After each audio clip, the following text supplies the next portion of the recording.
САД ја обновува војната помош за Украина, но што ќе направи Македонија? Министерот за одбрана потсети дека Македонија е меѓу водечките 4 НАТО земји кои досега и помогнале на Украина со воена опрема.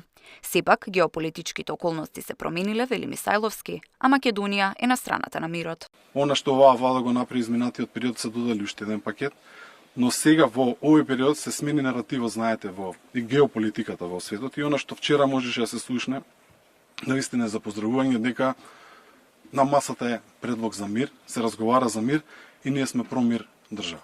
Македонски војници нема да се испраќаат на украинска територија, а досега тоа ниту било побарано од Македонија.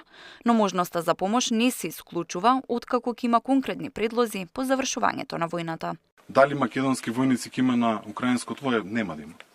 Но дали по завршување на ова мирно решавање и потоа потребата за било каква помош или мировници така натака во било каква форма или слично, првен треба да го видиме како побарување, на што се мисли и така натака, бидејќи различни земји имаат различно размислување. Началникот на Генералштабот на АРМА синоќа присуствуваше на состанокот на Макрон во Париз, заедно со началници на генералштабовите на 30 европски земји, каде се дискутирало за различните ставови на земјите и можни чекори за воспоставување мир, но без конкретни решенија за наредниот период. Мисајловски нагласи дека Македонија останува на позицијата за мирно решавање на конфликтот. Тамара Дичевска, Сител телевизија.